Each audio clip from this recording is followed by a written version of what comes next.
வணக்கம் நண்பா. நம்மளோட தமிழ் சேனலை சப்போர்ட் பண்ணுற விதமாக கீழே உள்ள சப்ஸ்கிரைப் பட்டனை ப்ரெஸ் பண்ணி சப்ஸ்கிரைப் பண்ணிவிட்டு இந்த வீடியோவை கடைசி வரைக்கும் ஸ்கிப் பண்ணாமல் ஃபுல்லாக பாருங்கள். உங்களுக்கு ரொம்பவே யூஸ்ஃபுல்லாக இருக்கும்.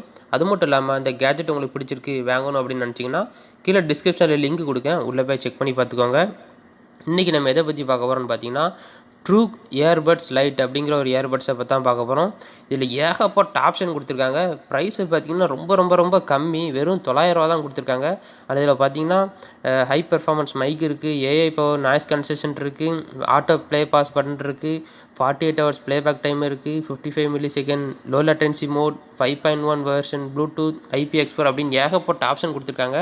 இதில் உள்ள எல்லா ஆப்ஷனும் நான் டாப் டு பாட்டம் ஃபுல்லாக டீட்டெயிலாக சொல்கிறேன். இந்த வீடியோ கடைசி வரைக்கும் பாருங்கள், உங்களுக்கு ரொம்பவே யூஸ்ஃபுல்லாக இருக்கும். அது மட்டும் இல்லாமல் ட்ரூக்குங்கிற பிராண்டு இது ஜெர்மனோட பிராண்டு. அதனால் குவாலிட்டி வைஸும் பார்த்தீங்கன்னா சவுண்ட் வைஸ் பார்த்தீங்கன்னா எல்லாமே நல்லா இருக்குன்னு தான் நினைக்கிறேன். வாங்க ஒன் பை ஒன்னாக பார்ப்போம்.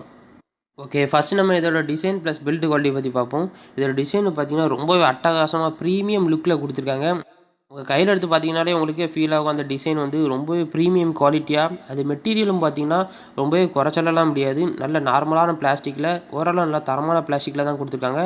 நம்ம கொடுக்குற காசுக்கு மேலேயே கொஞ்சம் நல்ல தரமாக தான் இருக்குது பிளாஸ்டிக் பார்த்தீங்கன்னா. அது மட்டும் இல்லாமல் ஃப்ரண்ட்டில் பார்த்தீங்கன்னா ஒரே ஒரு எல்இடி இண்டிகேட்டர் கொடுத்துருக்காங்க. மேலே மூடியில் பார்த்தீங்கன்னா மூடி பவர்ஃபுல் மேக்னெட்னு சொல்ல முடியாது, ஓரளவு நல்ல தரமான மேக்னெட்டாக தான், மேக்னெட்டுன்னு சொல்ல முடியாது, நல்லா க்ளோஸ் ஆகிற மாதிரி லாக் கிளிப் மாதிரி இருக்கும். நீங்கள் சப்போஸ் நீங்கள் பேண்ட்டு பேக்கெட்டில் வச்சிங்கனாலும் சரி, பேக்குள்ளே வச்சிங்கனாலும் சரி, ஆட்டோமேட்டிக்காக ஓப்பன் ஆகிற மாதிரி அந்த மாதிரி பிரச்சனைலாம் கிடையாது. சார்ஜிங் கேஸோட பின்னாடி பார்த்தீங்கன்னா டைப் சி போட்டு கொடுத்துருக்காங்க. ஆமாங்க, இந்த ஏர்பட்ஸில் மைக்ரோ யூஎஸ்பி கிடையாது, டைப் சி கேபிள் தான் கொடுத்துருக்காங்க.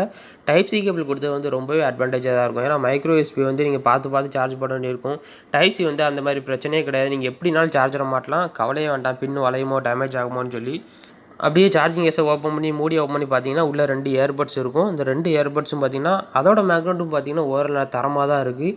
நீங்கள் இந்த இயர்பட்ஸை உள்ளே வச்சுட்டு சார்ஜிங் கேஸை தலையில் கவுத்துனா கூட அவ்வளோ சீக்கிரத்தில் கீழே விழ மாட்டேங்குது. உங்கள் ஃபோர்ஸை கொடுத்து ரொம்ப உதறினா மட்டும் தான் இயர்பட்ஸ் சார்ஜிங் கேஸை விட்டு கீழே விழுது. மற்றபடி நல்ல தரமான மேக்னெட்டாக தான் இருக்குது. இயர்பட்ஸை பார்த்தீங்கன்னா ஸ்லாண்டிங் டைப், ஆங்கிள் டைப்பில் கொடுத்துருக்காங்க. இதிலும் பார்த்தீங்கன்னா ட்ரூக்குங்கிற பேரோட ஒரு ஸ்டெம்பும் கொடுத்துருக்காங்க. ஸ்டெம்ப் ரொம்பலாம் பெருசாலாம் இல்லை, ஷார்ட்டாக நல்லா சிம்பிளாக கொடுத்துருக்காங்க. இந்த இயர்பட்ஸ் ஸ்லாண்டிங்காக இருக்கிறதுனால அதை சிலிக்கான் டிப்பு ஒரு ஆங்கிளில் கொடுத்துருப்பாங்க. அது ஆங்கிளில் கொடுத்துருக்கிறதுனால காதில் நீங்கள் ஈஸியாக எந்த விதமான காலையும் ஈஸியாக ஃபிட் ஆகிற மாதிரி ஒரு ஆப்ஷன் தான் இது. ஏன்னா பார்த்தீங்கன்னா ஸ்ட்ரைட்டாக கொடுக்குற இயர்பட்ஸ் எல்லாமே ஓரளவு நீங்கள் எவ்வளோ டைட்டாக மாட்டினாலும் ஆட்டோமேட்டிக்காக ஒரு 10 நிமிஷம் கழித்து தன்னால் லூஸ் ஆயிரும். ஆனால் இந்த ஆங்கிள் மாடல் பார்த்தீங்கன்னா எந்த ஒரு காதுனாலும் ஈஸியாக ஃபிட் ஆகும். நீங்கள் காதுக்குள்ளே வச்சு திணிச்சிட்டு ஒரே ஒரு ட்விஸ்ட் பண்ணி விட்டுட்டிங்கன்னா போதும், காதில் கம்ப்ளீட்டாக ஃபிக்ஸ் ஆயிரும். நீங்கள் இதை மாட்டிட்டு ஜாக்கிங் போகலாம், ரன்னிங் போகலாம், எதுனாலும் பண்ணலாம், அவ்வளோ சீக்கிரத்தில் கீழே விழாது.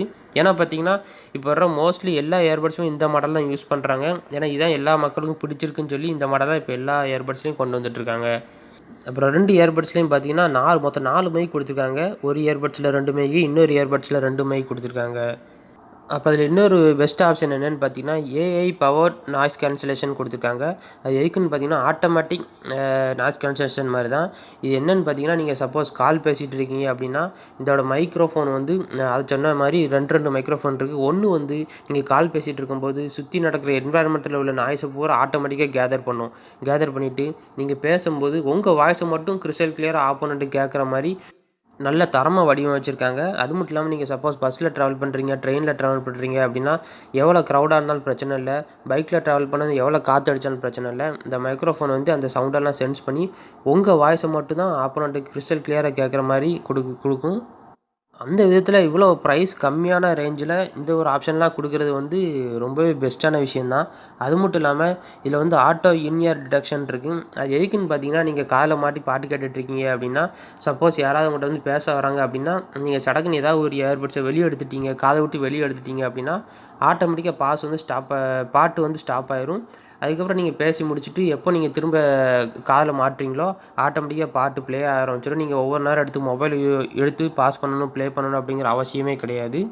அப்புறம் இதில் இன்னொரு பெஸ்ட் ஆப்ஷன் என்னென்னு பார்த்தீங்கன்னா நீங்கள் இந்த மோடை நீங்கள் ஆஃபும் பண்ணி வச்சுக்கலாம். இந்த ஆட்டோ டிடெக்ஷனை ஆஃப் பண்ணியும் வச்சுக்கலாம். அது எப்படின்னு பார்த்தீங்கன்னா ரைட் இயர்பட்டை லாங் ப்ரெஸ் ஒரு 3 செகண்ட் 4 செகண்ட் ப்ரெஸ் பண்ணி வச்சுட்டு இருந்தீங்க அப்படின்னா ஆட்டோமேட்டிக்காக இந்த மோடு ஆஃப் ஆயிரும். அதுக்கப்புறம் நீங்கள் இயர்பட்ஸை காதை விட்டு வெளியே எடுத்தாலும் பாட்டு ஓடிட்டே தான் இருக்கும், இப்போ வச்சாலும் ஓடிட்டே தான் இருக்கும். ஆனால் நீங்கள் அதை ஆன் பண்ணி விட்டுட்டீங்க அப்படின்னா நீங்கள் காதை விட்டு எடுத்திங்கன்னா ஆட்டோமேட்டிக்காக பாட்டு பாஸ் ஆக ஆரம்பிச்சிடும். அப்புறம் இன்னொரு ஆப்ஷன் என்னென்னு பார்த்தீங்கன்னா அல்ட்ரா லோ லேட்டன்சி மோடுன்னு கொடுத்துருக்காங்க. இது எதுக்குன்னு பார்த்தீங்கன்னா இந்த இயர்பட்ஸ் முழுக்க கால் பேசுகிறவங்களுக்கு, கேம் விளாட்றவங்களுக்கு, பாட்டு கேட்குறவங்க இந்த 3 பேர்த்துக்கு ரொம்பவே யூஸ்ஃபுல்லாக இருக்கும். அதே மாதிரி தான் இது அல்ட்ரா லோ லேட்டன்சி மோடு வந்து கேமர்ஸுக்கு வந்து ரொம்பவே யூஸ்ஃபுல்லாக இருக்கும். இதை பார்த்தீங்கன்னா 55 மில்லி செகண்ட் வரைக்கும் லோ லேட்டன்சி மோடு ஒர்க் ஆகும்னு சொல்லியிருக்காங்க. அது எதுக்குன்னு பார்த்தீங்கன்னா இந்த ஒவ்வொரு இயர்பட்ஸை நீங்கள் கேம் விளையாடும் போது சவுண்டும் பார்த்தீங்கன்னா சவுண்டும் இந்த இயர்பட்ஸும் வந்து சிங்க்ரனைஸ் ஆகிற வந்து ரொம்ப லேக் ஆகும். நீங்கள் கன் ஷூட் பண்ணி ஒரு 2 செகண்ட் கழிச்சு உங்கள் காதுக்கு சவுண்டே வரும். ஆனால் இதில் அப்படி கிடையாது. 55 millisecond low latency mode இருக்கிறதுனால நீங்கள் அப்படி இந்த டிவியில் வர்ற சவுண்டும் சரி உங்கள் இயர்பட்ஸ் சரி அவ்வளோ பெர்ஃபெக்டாக சிங்க் ஆகும். எந்த ஒரு லேகுமே இருக்காது. நீங்கள் ஹை குவாலிட்டி மூவி பார்த்தாலும் சரி, ஹை குவாலிட்டி கேம் விளாண்டாலும் சரி அவ்வளோ பெர்ஃபெக்டாக போத்தில் 2 இதுலேயும் உள்ள சவுண்டு வந்து அவ்வளோ பெர்ஃபெக்டாக சிங்க் ஆகும். ஆடியோ குவாலிட்டி பற்றி பார்ப்போம். இதோட ஆடியோ குவாலிட்டி வந்து ரொம்பவே அற்புதமாக கொடுத்துருக்காங்க.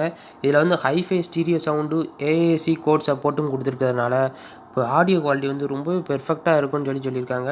அது மட்டும் இல்லாமல் இதில் வந்து பவர்ஃபுல் டீப் பேஸும் இருக்குன்னு சொல்லியிருக்காங்க. பேஸ் லெவலுக்கு இது ரொம்பவே யூஸ்ஃபுல்லாக இருக்கும்னு சொல்லியிருக்காங்க. அது மட்டும் இல்லாமல் இதில் பார்த்திங்கன்னா 10mm டைனமிக் டிரைவர் ஸ்பீக்கர் கொடுத்துருக்கனால பேஸ் வந்து ரொம்பவே டீசெண்டாக இருக்கும். உங்களுக்கு காது வலிக்கிற மாதிரி இல்லாமல் ரொம்பவும் கம்மியாக இல்லாமல் டீசெண்டாக இருக்கும். எல்லோரும் என்ஜாய் பண்ணுற மாதிரி பெர்ஃபெக்டாக இருக்கும்னு சொல்லியிருக்காங்க. வோக்கல்ஸாக இருக்கட்டும், ட்ரிப்புள்ஸாக இருக்கட்டும், பேஸ் எல்லாமே டீசெண்டாக பெர்ஃபெக்டாக இருக்குன்னு வேறு சொல்லியிருக்காங்க. அப்புறம் நான் முன்னாடி சொன்ன மாதிரி இதில் லோ லேட்டன்சி மோடு இருக்குதுன்னு சொல்லியிருக்கேன். அது லோ லேட்டன்சி மோடு எப்படி ஆன் பண்ணணும்னு பார்த்தீங்கன்னா ரைட் இயர்பட்ஸில் வந்து நீங்கள் 3 டைம்ஸ் டேப் பண்ணீங்க, 3 தடவை தட்டினீங்க அப்படின்னா ஆட்டோமேட்டிக்காக இந்த லோ லேட்டன்சி மோடு வந்து ஆக்டிவேட் ஆயிரும். அதே மாதிரி நான் முதல்ல சொன்ன மாதிரி இதில் ஆட்டோ இன்இயர் டிடெக்ஷன் இருக்குது, வியர் டிடெக்ஷன் இருக்குது, ஆப்ஷன் இருக்குது. அது எப்படி ஆன் பண்ணணும்னு பார்த்தீங்கன்னா நீங்கள் லெஃப்ட் இயர்பட்ஸில் 3 தடவை டச் பண்ணீங்க அப்படின்னா இந்த ஆட்டோ இயர் டிடெக்ஷனை வந்து ஆன் பண்ணிக்கலாம், ஆஃபும் பண்ணிக்கலாம். அதுக்கப்புறம் அந்த சார்ஜிங் கேஸோட பேட்டரி பேக்கப் பற்றி பார்ப்போம். அதோட பேட்டரி பேக்கப் வந்து நீங்கள் ஒரு தடவை ஃபுல் சார்ஜ் பண்ணிட்டீங்க அப்படின்னா பார்த்தீங்கன்னா 48 மணி நேரம், அதாவது 48 ஹவர்ஸ் வரைக்கும் கண்டினியூஸாக ப்ளேபேக் டைம் இருக்குன்னு சொல்லியிருக்காங்க. அது மட்டும் இல்லாமல் நீங்கள் இந்த இயர்பட்ஸை மட்டும் தனியாக எடுத்து காதில் வச்சு பாட்டு கேட்டுட்டு இருந்தீங்க அப்படின்னா 6லேருந்து 7 மணி நேரம் வரைக்கும் நீங்கள் கண்டினியூஸாக ப்ளேபேக் டைம் இருக்குன்னு சொல்லியிருக்காங்க. அது மூலமாக நீங்கள் பாட்டு கேட்டுக்கலாம், படம் பார்த்துக்கலாம், எதுனாலும் பண்ணிக்கலாம். சார்ஜிங் கேஸை நீங்கள் சார்ஜ் போட்டிங்கன்னா ஃபுல் சார்ஜ் ஆகிறதுக்கு எவ்வளோ டைம் எடுத்துக்கிடும் அப்படின்னு பார்த்தீங்கன்னா 2லேருந்து 2.5 மணி நேரம் வரைக்கும் எடுத்துக்கிடும். அதாவது 2 ஹவர்ஸ்லேருந்து 2.5 ஹவர்ஸ் வரைக்கும் எடுத்துக்கணும்னு சொல்லியிருக்காங்க. இதில் நான் முதல்ல சொன்ன மாதிரி கேமிங் மோட், மியூசிக் மோட் அப்படின்னு 2 ஆப்ஷன் கொடுத்துருக்காங்க. நீங்கள் ரைட் இயர்பட்டில் 3 தடவை டச் பண்ணிங்க அப்படின்னா கேமிங் மோட் ஆக்டிவேட் ஆகிரும். அதே பார்த்தீங்கன்னா திரும்ப ஒரு 3 தடவை டச் பண்ணிங்க அப்படின்னா மியூசிக் மோட் ஆக்டிவேட் ஆகிரும். கேம் விளாடும்போது கேமிங் மோட் ஆக்டிவேட் பண்ணிக்கலாம், மியூசிக் கேட்கும்போது மியூசிக் மோட் ஆக்டிவேட் பண்ணிக்கலாம். வந்து ஹைஃபை சவுண்டு குவாலிட்டி இருக்குன்னு சொல்லியிருக்காங்க. சரௌண்டிங்லாம் பார்த்தீங்கன்னா வேறு லெவலில் இருக்குன்னு வேறு சொல்லியிருக்காங்க. நான் முதல்ல சொன்ன மாதிரி இந்த இயர்பட்ஸில் வந்து பட்டன் கண்ட்ரோல் கிடையாது, டச் கண்ட்ரோல் தான் கொடுத்துருக்காங்க. அதுவும் டச் கண்ட்ரோல் பார்த்தீங்கன்னா ரொம்பவே சென்சிட்டிவான டச் கண்ட்ரோல் கொடுத்துருக்காங்க. நீங்கள் லைட்டாக உங்கள் விரலை வச்சு டச் பண்ணாலே போதும், ஈஸியாக பெர்ஃபெக்டாக ஒர்க் ஆகும். அப்புறம் இன்னொரு விஷயம் என்னென்னு பார்த்தீங்கன்னா இதில் ப்ளூடூத் வெர்ஷன் பார்த்தீங்கன்னா ப்ளூடூத் வெர்ஷன் 5.1 கொடுத்துருக்காங்க. அதுவும் பார்த்தீங்கன்னா ரொம்ப அட்வான்ஸ் வெர்ஷன் தான். அது மட்டும் இல்லாமல் கனெக்டிவிட்டி ரேஞ்சு பார்த்தீங்கன்னா 10 மீட்டர் வரைக்கும் கொடுத்துருக்காங்க. 10 மீட்டர் வரைக்கும் எந்த ஒரு இன்ட்ரப்டோ டிஸ்டர்பன்ஸ் இல்லாமல் ஈஸியாக கனெக்ட் பண்ணிக்கலாம்னு சொல்லியிருக்காங்க. அது மட்டும் இல்லாமல் இந்த ப்ளூடூத்தை கனெக்ட் பண்ணுறது மூலமாக உங்களுக்கு வந்து பவர் எஃபிஷியன்ட் வந்து ரொம்பவே லோவாக தான் இருக்குன்னு சொல்லியிருக்காங்க. லோ பவர் கன்சப்ஷன் ஆப்ஷனும் இதில் இருக்கிறதுனால நீங்கள் ப்ளூடூத்லேயே கனெக்ட் பண்ணி வச்சா கூட உங்கள் மொபைலில் அவ்வளோ சீக்கிரத்தில் சார்ஜ் இறங்காது. அப்புறம் பார்த்தீங்கன்னா இந்த இயர்பட்ஸோட ப்ரொடெக்ஷன் ரேட்டிங் என்னென்னு பற்றி பார்ப்போம். இதோட ப்ரொடெக்ஷன் ரேட்டிங் பார்த்தீங்கன்னா IPX4 sweat and splash proof resistant கொடுத்துருக்காங்க. அது எதுக்குன்னு பார்த்தீங்கன்னா சப்போஸ் நீங்கள் ஜிம்மில் ஒர்க் அவுட் பண்ணுறீங்க, சைக்கிளிங் பண்ணுறீங்க, அந்த மாதிரி டைமில் உங்களுக்கு வேர்க்கும். அந்த மாதிரி வேர்வை தண்ணி பட்டால் கூட எதுவுமே ஆகாது. சப்போஸ் நீங்கள் பீச்சில் விளாண்டுட்ருக்கீங்க, இல்லைனா வெளியே ஜாக்கிங் போய்ட்ருக்கீங்க, அந்த மாதிரி லேசான மழை துளி பட்டால் கூட எதுவுமே ஆகாது. ஆனால் ஹெவி ரெயின்ஃபால்குள்ளே போனீங்கனாலோ, இல்லைனா தண்ணி கட்டி கிடக்கிற இடத்துக்குள்ளே போட்டிங்கனாலோ, இல்லைனா பைப்பு தண்ணியில் கழுவுனீங்கனாலோ கண்டிப்பாக ஃபால்ட் ஆகிறதுக்கு வாய்ப்பு இருக்குது. மொத்தத்தில் பார்த்திங்கன்னா இந்த இயர்பட்ஸ் வந்து ரொம்பவே ரிலேபிள் கனெக்ஷனாக இருக்கும். டிரான்ஸ்மிஷன் ஸ்பீடு வந்து 2 மடங்காக இருக்கும்னு சொல்லியிருக்காங்க. அது மட்டும் இல்லாமல் ரொம்பவே எனர்ஜி எஃபிஷியண்ட்டான இயர்பட்ஸ்ன்னு சொல்லியிருக்காங்க. இந்த இயர்பட்ஸ் புதுசாக வாங்கும்போது உள்ளே என்னெல்லாம் இருக்குன்னு பார்த்தீங்கன்னா சார்ஜிங் கேஸ் வித் இயர்பட்ஸ் இருக்கும், அப்புறம் நல்ல குவாலிட்டியான டைப் சி கேபிள் இருக்கும், அப்புறம் 3 பேர் ஆஃப் சிலிக்கான் டிப்ஸ் இருக்கும், ஸ்மால், எல், எக்ஸ்எல் அந்த மாதிரி, அப்புறம் புக்லெட்ஸ், அப்புறம் வாரண்டி கார்டு இதெல்லாம் கூட கொடுத்துருப்பாங்க. இந்த சேனலை மறக்காமல் சப்ஸ்கிரைப் பண்ணிவிட்டு பாருங்கள் நண்பா. இதே மாதிரி நான் வேறு ஒரு கேட்ஜெட்டோட நெக்ஸ்ட் வீடியோவில் சந்திக்கிறேன். அது வரைக்கும் பாய்.